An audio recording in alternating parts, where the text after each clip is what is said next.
Man and Freedom by Gajo Petrović. Gajo Petrović, Associate Professor of Philosophy at the University of Zagreb, Yugoslavia, is author of English Empiricist Philosophy, Philosophical Views of G.V. Plekhanov, From Locke to Air, and Philosophy and Marxism. Born in Karlovac, Yugoslavia in 1927, he studied philosophy in Zagreb, Leningrad, and Moscow, and spent 2 years studying in Great Britain and the United States. 1. What makes man is not some property or activity peculiar to man, or a sum of all such properties or activities, but a structure of being peculiar to him. What makes man man is not some property or activity peculiar to him, or a sum of all such properties or activities, but a structure of being peculiar to him, which is common to all really human properties and activities. That is, praxis. Man is the being that exists through and as praxis. 2. Praxis is a mode of being essentially different from any other mode of being. Freedom is one of the essential constituents of that mode. As the being of praxis, man is the being of freedom. There is no freedom without man, and no humanity without freedom. 3. Freedom is the essence of man, but that does not mean that man is always and everywhere free. The, quote, escape from freedom is widespread in the contemporary world. However, this does not refute the thesis that man is the being of freedom. It only confirms that contemporary man alienates himself from his human essence, from what he is as man can and ought to be. There are various, quote, kinds, quote, forms, and, quote, aspects of freedom. One speaks of metaphysical, ethical, psychological, economic, political, national, religious freedom, of freedom of the spirit, of the will, of thought, of conscience, of movement, of action, of freedom of the press, of radio and television, of assembly, of speech, of association, of freedom from exploitation, oppression, hunger, war, and fear, of freedom from tradition, convention, vice, passion, weakness, prejudice, of freedom of art, science, education, teaching, of free behavior, free love, free time, etc. But listing various kinds or forms of freedom does not solve the question, what is freedom? Before we answer this question, we cannot be sure whether the kinds of freedom mentioned are really freedoms or only pseudo-freedoms. 5. If freedom is understood as the non-existence of external obstacles to movement, then it is nothing specifically human. Such freedom can appertain to a beast, bird, fish, even to water or a stone.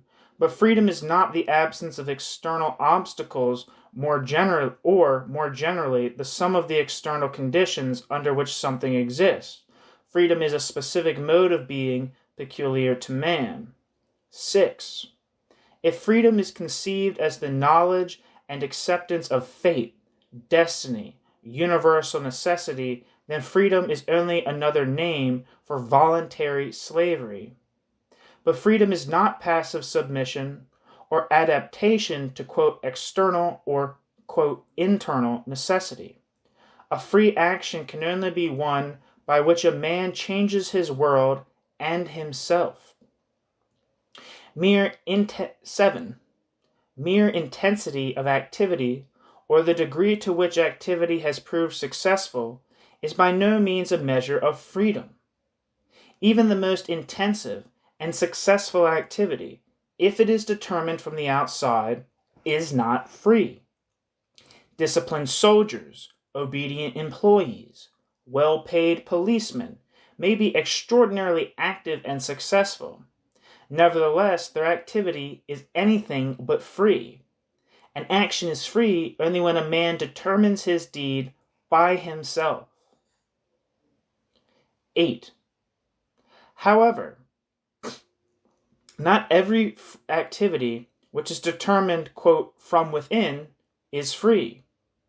Spontaneous activity in which a man's needs, inclinations, desires, or passions directly determine his acts is very often not free. Only that self-determined activity in which a man acts as an integral, many-sided personality, in which he is not a slave of one or another individual thought, feeling, or aspiration, is truly free. 9. Those who are seemingly freest are really furthest from free activity. Tyrannical dictators, ruthless conquerors, insatiable exploiters of all slaves, tyrannical dictators, ruthless conquerors, insatiable exploiters are all slaves of their inhuman fixed ideas and ambitions. Their activity is the destruction of humaneness. A man is really free only when what is human in him determines his actions, and when he, by his deeds, contributes to humanity. 10. The theory according to which knowledge of necessity is a precondition of free activity is, at best, incomplete. If everything were necessary, human activity would not be free either. The knowledge of necessity, if by this word we mean that which is outside human power, is only a recognition of the limits of freedom. A positive condition of freedom is the knowledge of the limits of necessity, the awareness of human creative possibilities. 11. The ingenious but contradictory definition of freedom as control over nature founded on the knowledge of natural necessity is an adequate expression of the basic orientation of modern man, who is interested in something only as a possible object of subjection and exploitation. However, freedom does not consist in the reckless exploitation of nature, but in the ability of man to humanize nature and to participate in nature's blessings in a human way. 12. The concept of freedom as control over oneself presupposes the split of man into one part which controls and another part which is controlled. But domination is a negation of freedom. The idea of freedom as control over oneself serves frequently as a disguise for efforts to repress man's aspiration for freedom and to justify reconciliation with, quote, external unfreedom. 13. The above two conceptions and their synthesis, the idea of freedom as the control of man over external nature and over himself, presuppose that man and nature are a sum of ready-made forces which one only has to harness, subject, and use. However, the essence of freedom is not the subjection of the given, but in the creation of something new, in the development of man's creative abilities, in the broadening and enriching of humanity. 14. The being of freedom, man, is never absolutely free. A completely unalienated man, or absolutely unfree, a completely inhuman being. Man is always, to a greater or lesser degree, free. Hence freedom is, quote, relative. But this relativity does not form the essence of freedom. 15. The aim of human freedom is a free person in a free society. This, quote, ideal has not been thought up arbitrarily. There can be no free society without free persons, or any free person outside a social community. But this does not mean that in a free society all are free, or that in an unfree society all are unfree. 16. Even in a free society, an individual may not be free. Society can be so organized as to enable and encourage the development of free personalities, but freedom cannot be given as a gift to or forced upon anyone. An individual becomes a free human person only through his own activity, his own free activity. 17. Even in an unfree society, an individual can be more or less free. The external obstacles erected by an unfree society make free human activity more difficult or limited, but they cannot prevent it entirely. An unwavering revolutionary in chains is freer than the jailer who guards him, or the torturer who tries in vain to break him. 18. An unfree society strives to crush and destroy free personality. A free society enables and helps a free personality's blossoming. Hence, the struggle for a free society is a component part of the struggle for the freeing of personality. When this part wants to become the whole of it, it becomes the reverse of what it ought to be. The struggle for a free society is not a struggle for a free society unless through the struggle for a free society, an even greater degree of individual freedom is created. 19. The problem of freedom is, quote, external, but in every epoch it assumes a different form. In our time, the problem of freedom has been shown,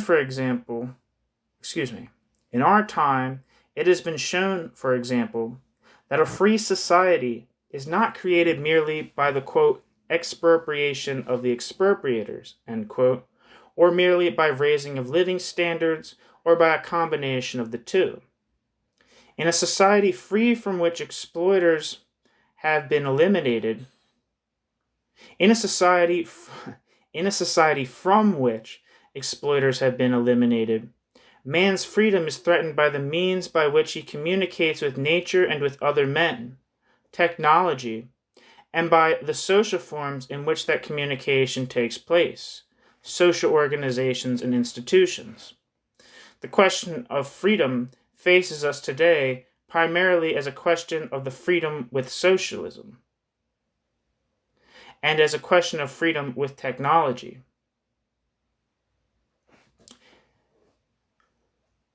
The above theses can be divided into three groups.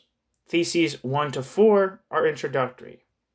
Then they try to explain and to locate the question concerning the essence of freedom.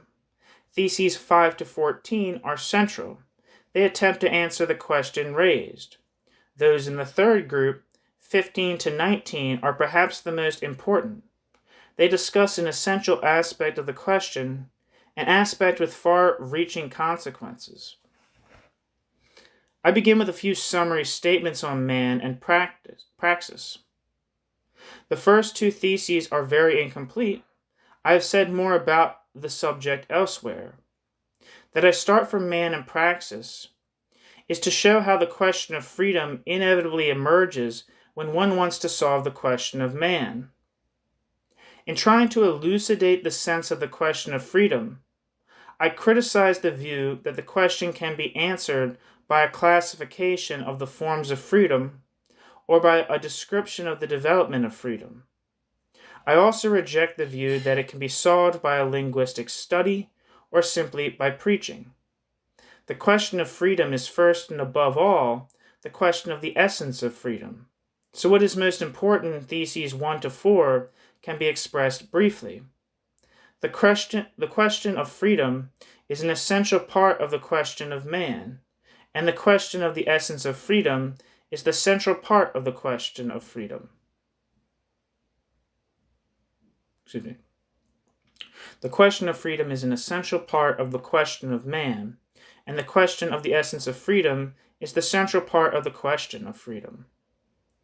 It is impossible to say what freedom is without saying what freedom is not. Therefore, in discussing the question of the essence of freedom, Theses 5 to 14, I criticize some of the unacceptable theories of freedom. First is the theory advocated by Hobbes in the 1600s and still held by a number of philosophers, including some, quote, Marxists, even in the 20th century, according to which freedom is something outside the free man, namely, the mere absence of external impediments to motion. The second is the theory which regards freedom as something, quote, external, which has become, quote, internal, as an external, quote, necessity known and accepted or somehow used by the free person. Found in ancient Greeks, Spinoza, Hegel, Engels, is a theory developed in several variants which at first glance might seem quite different.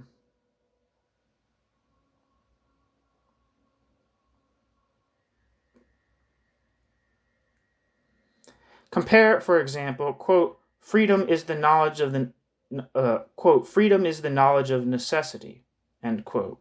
Quote, freedom is adjustment to a known necessity, end quote. Quote, freedom is power over nature and over oneself based on the knowledge of the external and internal necessity, end quote. I don't know who those quotes are from. The third main theory, which I briefly touch and criticize, reduces freedom to a pure internal self-determination, to a mere, quote, precondition of free activity, a theory which has also been developed in many different variants. Compare, for example, Kant and Sartre. In criticizing the above three theories, I try to state and explain different aspects of a theory, the core of which is the view that freedom is something, quote, internal, becoming also, quote, external, namely the self-determining creative activity, the creative deed of enlarging and enriching humaneness. A possible misunderstanding concerning the, quote, absolute and the, quote, relative character of freedom is dispelled in Thesis 14. Although the question of the essence of freedom is the major question about freedom, it is not the only one which can be raised. To ask about the different forms or aspects of freedom is not only legitimate, it is indispensable. In Theses 15 to 18, I restricted myself to only one part of the question about the forms of freedom, the relationship between the free person and the free society. What is perhaps most important in these theses is to understand the asymmetrical character of the relationship between, quote, personal and, quote, social freedom. There can be no free society without free persons, which does not mean that all individuals in a free society are free persons, but there can be a free person without a free society, which does not mean that a person can be free outside of any social community, or that the degree of the achieved social freedom is irrelevant to personal freedom. If one grasps the exact character of that fundamental asymmetry, which has important consequences both for personal responsibility and for social action, the rest of the theses on free person and free society become easy to understand.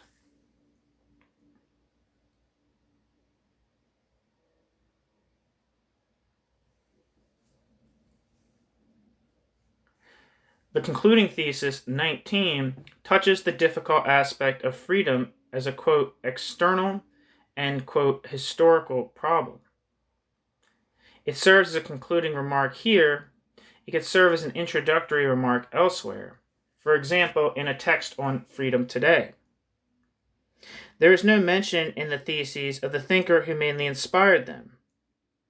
This is not in order to conceal the origin, but simply because it is not difficult to see that they were inspired by the man who wrote, quote, the mortal danger of each person consists in the danger of losing himself. Hence, lack of freedom is the true mortal danger of man, end quote. I'm assuming that's Marx. I subscribe to most of Marx's theses on freedom, such as they stand, or with certain corrections. As concerns the one just quoted, I am inclined to correct it slightly. Unfreedom is not merely the death, danger for man, it is man's death.